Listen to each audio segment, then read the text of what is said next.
feel. Drop where you're tuning in from in the comments. And if you are watching this on replay, drop that hashtag replay so Dominic and I can get back to you.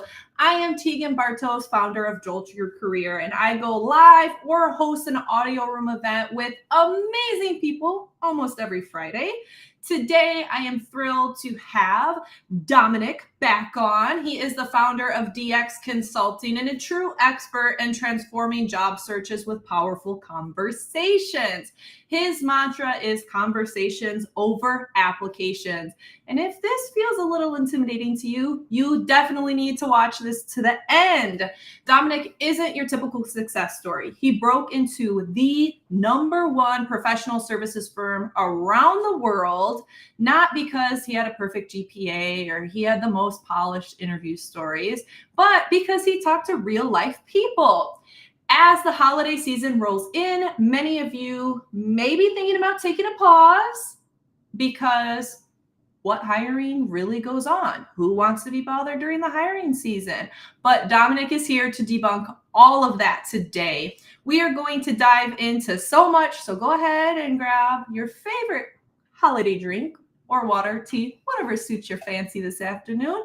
And let's get in the spirit of networking. Be sure to drop your LinkedIn URLs in the chat if you are open to connecting with other people who are on the live today. So without further ado, Dominic, thank you so much for joining.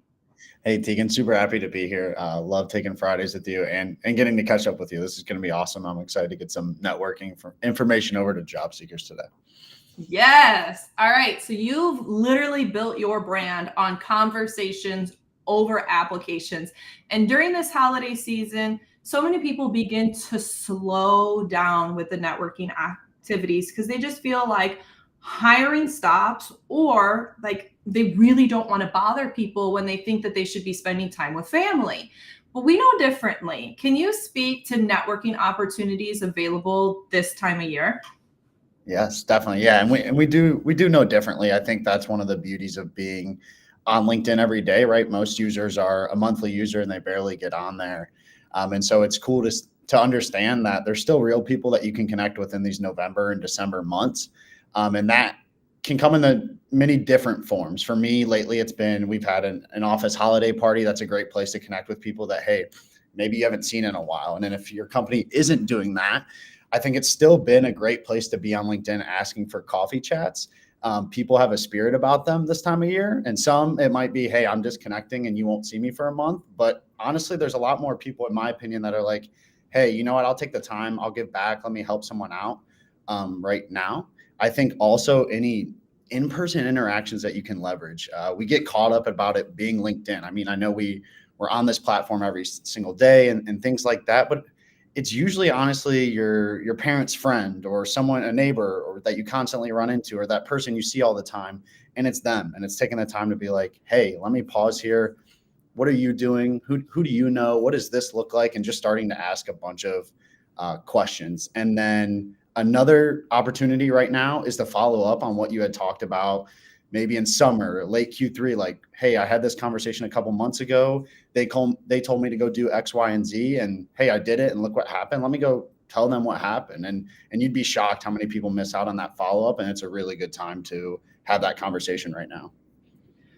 One of my favorite ways to do that is when someone recommends a good book. And then a couple of months later, when I finally, have gotten down to it on my reading list, follow back up with them. And then like based on that recommendation, hey, since you really like this, I think you would also like that. And it just keeps the conversation going. And it brings an opportunity to also give, right? Because who doesn't enjoy, take the book scenario out of it? Who doesn't enjoy realizing, hey, that tip you gave me about getting this certification or joining this professional association really paid off. I appreciate it. And when you show that appreciation to people, it makes their day. So yes, the money is in the follow-up, hands down. So you talked about that holiday party. Yeah. One of the most common icebreakers used at a holiday party, especially if you're bringing a +1, is, oh, well, what do you do, right? And it's such a gut punch to people when they're currently in between roles because of a layoff or one thing or another. So how do you recommend people approach this question at events so they're not looked at as like tarnished goods? Yeah, and I think there's already so much anxiety in that and like going to the event. Like, it's going to happen. And so have you taken a second?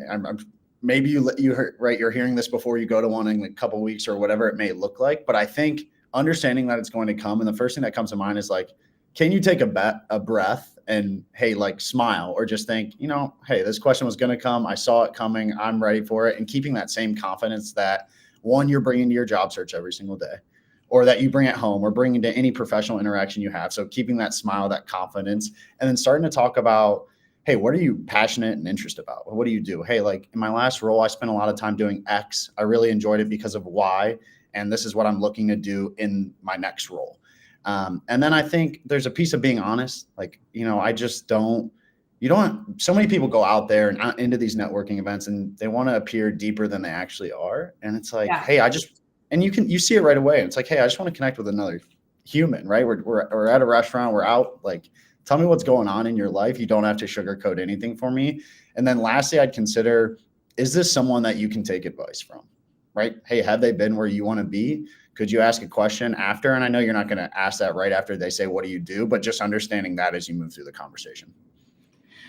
I recently was at a networking event with one of my girlfriends, Michelle, and we were eating cookies, and this, how like groups just form, right? And a lady came up and I don't even know how the topic got brought up. I think somebody asked, oh, well, what do you do? And she said, oh, well, I recently got into AI. My position was laid off. I come from a marketing background, and I took a couple of AI courses, and I've been doing consultant work in the AI space for marketing firms. And it just opened up like a Pandora's box of all of these opportunities for her on the consulting side. And, oh, you should talk to this person. And it was so interesting because, come to find out, she was an active job seeker. And just to fill some of the time in her job search, she took a course and had been learning different technical stacks for marketing agencies to prepare for her job search. And when she presented herself in that light, it wasn't, oh, you're a job seeker, like it's a waste of time to talk to you. No, it's like, wow, that's so interesting. And then later on in the conversation, she was able to mention, well, if you hear any, positions that are like this, and she was very clear on what her expectations were, please put me in touch. And then after the event, she followed up and she had bullet pointed in her LinkedIn message a couple of things that we chatted about and specific people's names that I said I wanted to introduce her to. And it was just the tickler that I needed to then do those group messages, right? Like, hey, Ryan, I definitely think that you should talk to her. Here's the synergy here. I always say your thing is conversations over applications. My thing is great people know great people. And so, which like those both come in hand. And so doing that follow-up, presenting yourself in a way that just is interesting, kind of brings us into that like cool factor that you've been talking about. So tell me about your approach to meeting cool people. What does that even mean? Like, cool sounds almost more intimidating than networking. Yeah. And see, I hope not. And that's why I try to do a lot of the time. Two things though on that is that person that you met, one, they were excited. Like they showed you remember their name because of how they approached that conversation. Like you don't really always remember that person. It was like, yeah, job search down and out and things like that. And then two, it's easier to help people who have already helped themselves. Like she came to you and was like, look what I did. Like, hey, I remember this list you sent me. Boom, boom, boom. Let's go. And so that's really cool. For cool roles, I think I'm on LinkedIn all the time and it's different, right? Because we're on there every single day, but then you see a lot of the same content and that's fine. And it's great. And I still think the networking and core is at like, you need to do it. I just took a different approach because I think life's too short to talk to people that you don't want to talk to. Like I think you're cool. I think you're how you've built your brand is so cool. And I want to learn more. So I'm always down to have those conversations. And even when I was getting into this business, right? Like I went and saw people that were doing cool stuff. oh, Tegan's grown her business to this. Oh, some of the other people that I follow have done this, and did they go and take money? Did they raise it all themselves? They built it like that. And so it was things that I thought was cool, which made it so much more fun. And if you can't find fun while you're doing it, then you're going to get burned out on it really quick. And that's the key, isn't it? Because so often people find networking as cringy or intimidating or gross or, like whatever their mindset is on it. And really all it is having conversations and being curious. Everything that you just outlined, it was, hey, I think that this topic is cool or interesting. These people are doing it. Let me learn from them and ask them strategic questions, specific questions that intrigue me so I can gain that knowledge. And so I like that. All right. So how often do you get DM'd? Can you get me a job? Yeah. A lot. A lot of the time. That's what it feels there. It's awful. That's not specific. That's not curious. It just feels greedy. And so I don't know. I think that's like one of the worst ways to network is to DM someone. Can you get me a job? So what's a better way to approach having an ask? I mean, you just hinted to being curious about things that you're interested at, but for job seekers where time is of the essence, how can you flirt with that line of what's appropriate and what's not? Like, what's your opinion on this? Yeah, and there's a balance because a lot of the people that I work with, and before we start working together, I say, hey, this isn't going to be finished overnight. Like, we're trying to build you a solid network that you can go back on, and like, it takes time to do so. It takes time to find the right people. It takes time to find people you're wholeheartedly interested in. And at the same time, you need a paycheck. Like, I get it. It's a thing. So I think, honestly, what I've struggled with and what I've been working with my clients a lot is the volume. You can control the volume and the amount of people you are connecting with. And that helps alleviate the messages of you not sounding right, coming at it from such a desperate angle. It's more like, wow, look, there's like 200,000 people who do this. How do I narrow that down any further? Who do they know? Where have they been? There's got to be some type of common ground. I think one of the biggest places people miss out is university alumni. You've paid all this money to go to a school, go use that alumni. And so I think you can soften the, can you get me a job question by having common ground before you go there, right? Ooh, I like that. It's like, hey, this is targeted approach now.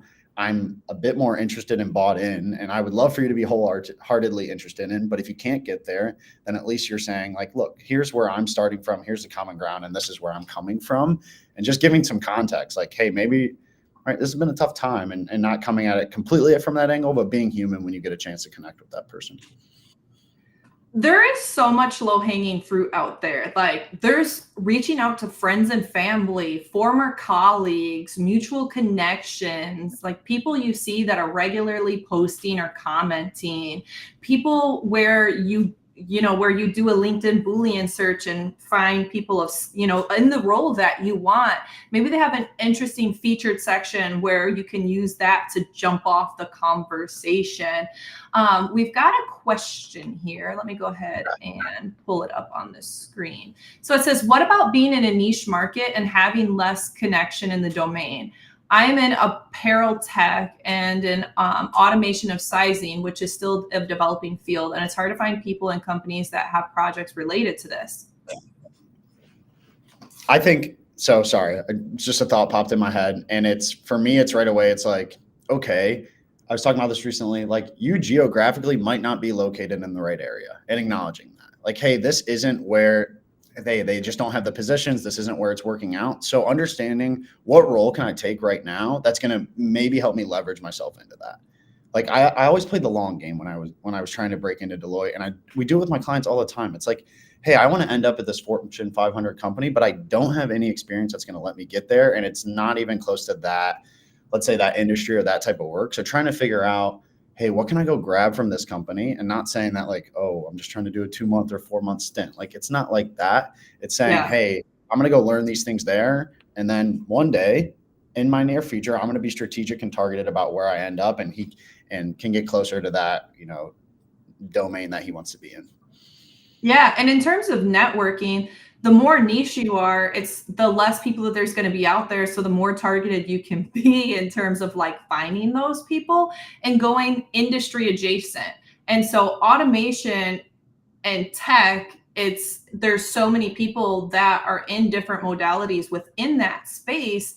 What maybe works with one niche might also be applicable to another, or learning lessons that you can gather. And so there's definitely ways to approach it when you are willing to, kind of think outside the box a little bit. All right. Thank you for asking that question. All right. There we go. I think that you and I both, Dominic, would be rich if we had $1 for every time someone said that they were intimidated by networking. And I'm just a firm believer that good people know good people, that careers are built off of relationships. I mean, you can't get sponsorships for internal mobility or to be put on the best projects unless someone believes in you, right? You're not going to, in a sea of thousands of black and white resume templates for online applications, you're going to be that much more competitive if someone can give you a referral code, or someone can pass your resume, directly to the hiring manager. It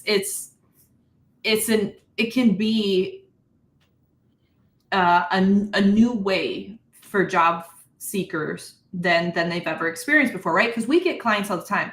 I've always gotten my job based on someone that I know. This is the first time in my career that my network's not working for me. And then you kind of have to troubleshoot that. But for the people who are like, I have only ever used online applications to get me a job, and I'm for the first time wanting to take ownership of my career and where I land and be more thoughtful in terms of my progression.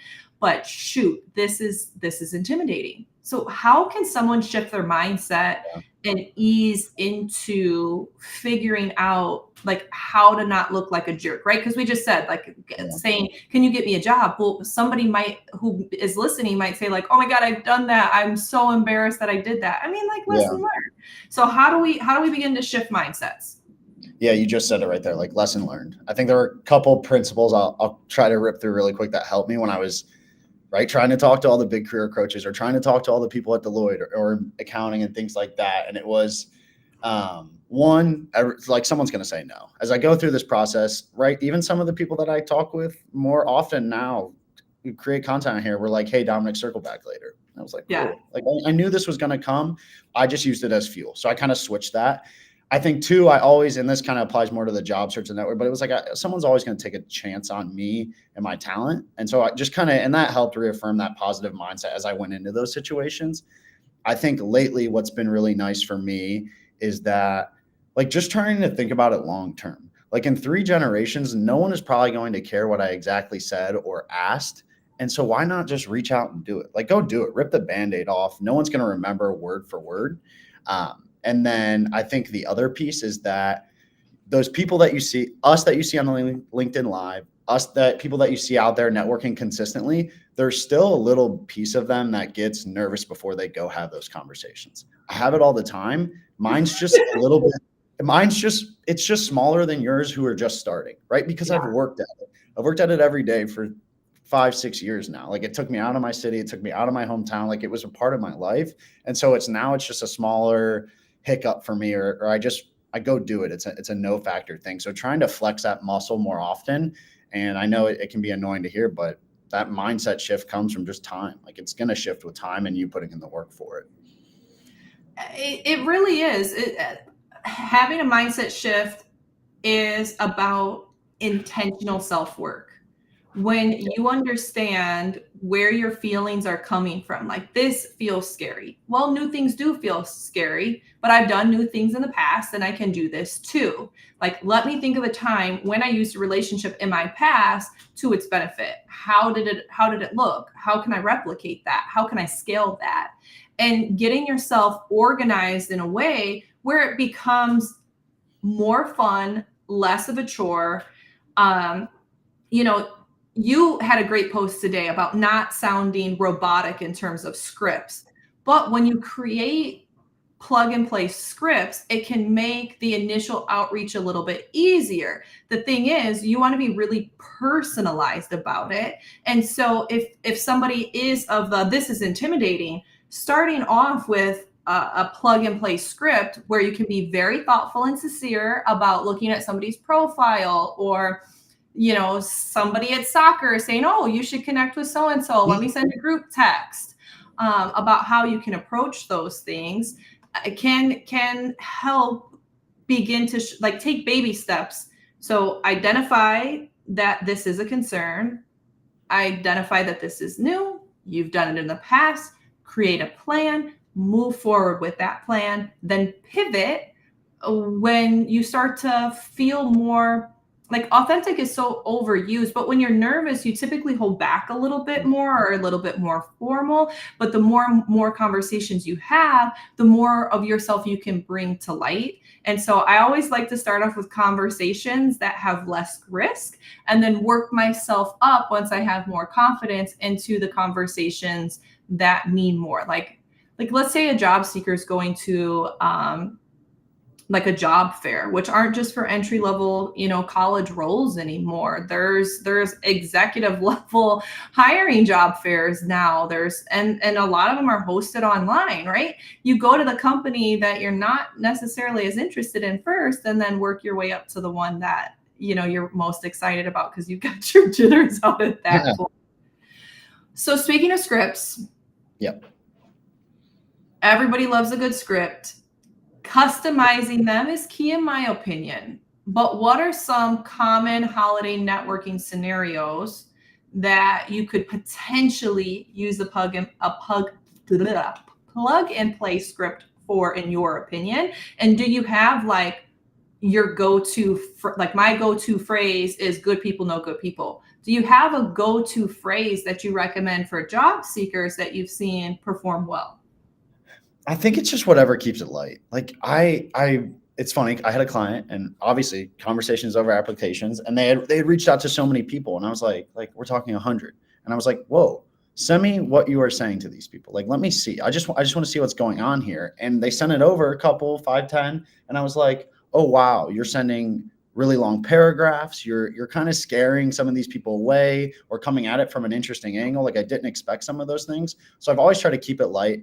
I'm a hope all is well person at the end and things like that. And that can be too brief, and I don't always love that. There's not a common phrase, I think, but I think that I usually say, but just finding some type of common ground and trying to mention that in that message while keeping it light. Hey, I'm reaching out because I saw you interact with X, Y, and Z online, or I noticed that your company was doing this, and just establishing that common ground as quick as possible. And then as you're going through those scenarios, understanding that every interaction isn't going to be positive, but you're going to get some cool ones if you keep the volume up.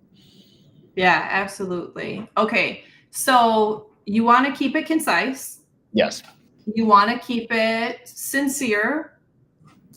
And what type of questions do you think are appropriate, or maybe not appropriate for a true cold outreach, right? So let's say it's one thing to be at a holiday party, a charity event, something in your community, right? Where you organically met someone. But for the true type of cold outreach that you're looking for, where, hey, you've identified your target company list, you've identified a target networking list, you've exhausted all of your connections to make introductions. Now you're going in for those cold connections. Where is the line for appropriate versus that's too big of an ask, that's too much context? Yeah, I think understanding all those things you just said, it's you've done the work, the target role list, you've spent time researching, you've spent time reaching out to all those people. So you're battle tested in some sense, right? You have some stuff going into these situations. And so I think, right, I'm never asking personal questions. I get some weird LinkedIn messages, so I'm never going down that route. I'm going more of what's your shoe size? Yeah. There we go. It's more hey, I noticed you're from the Cleveland area as well, or I need to connect with more people in Ohio. I noticed you went to this university, or I noticed you're an avid sports fan in your about me section. All my clients I work with, I'm include something personal in your about section. I want to know you as a human, and that's always helped with outreach as well. So I think just finding there, and not because if you're sending that true cold outreach and you open up with an awkward question, it's not going to take you anywhere, and you never know how it lands. So why play that game with it? Yeah. Yeah. If anytime somebody says, hey, do you want to jump on a coffee chat? Nope. I just like, no, but why? I'm so The best stretched for thin ever to get on a that coffee that's chat. too big of an ask. I'm happy to respond. I'm happy to send a resource. But it takes me time to warm up to people. And I think people who are learning how to network need to be okay with that and realize that there's a way that you can build relationships through engaging in content, for example, or continuing to be an active member in an association or things like that to build people's trust and recognition before they're ready to take that deep dive in with you and give you what's most precious to them, which is their time. 100%. All right. I want to be respectful of your time because I know you are on a very big project. So let me just double check. Okay, I think we asked people's questions. Shannon, thank you for being open to network. Kudos to you for being courageous and putting your LinkedIn URL in the chat. For those of you who are viewing in, I highly recommend that you network amongst one another because if you're on here, you're obviously looking to network. All right, before I let you go, Dominic, what is your number one word of advice for job seekers right now, beginning of December, before things kind of shut down for a couple of days on December 24th? Yeah, and this maybe it's a little controversial for some because this is like and I'm going to be taking a break as well, but keep going and push a little bit harder right now. Like just lock in as much as you can on some things you want to close out before your end. Do the outreach, find the application, make the targeted list, do the things you're scared of because again, like I said earlier, in 3 generations, no one's going to care or remember and things like that. So just make your move is my biggest piece of advice right now. And don't play the waiting game. Just jump into it. And there's enough people out there to find good humans to connect with. And I promise you'll get better with time. All right. So that's Dominic's advice. Make your move. And I am here for it. For everybody who tuned in, thank you so much. For everybody who caught this on replay, do not hesitate to reach out to Dominic or I with any of your networking questions. If you're viewing this on my channel, please make sure that you connect with Dominic. He posts amazing content, like far more content than I do. He is a amazing person to connect with, and wishing you all a very happy holiday season. Dominic, thank you so much for joining me. I really appreciate it. Thank you. This was awesome. All right. See you, everybody.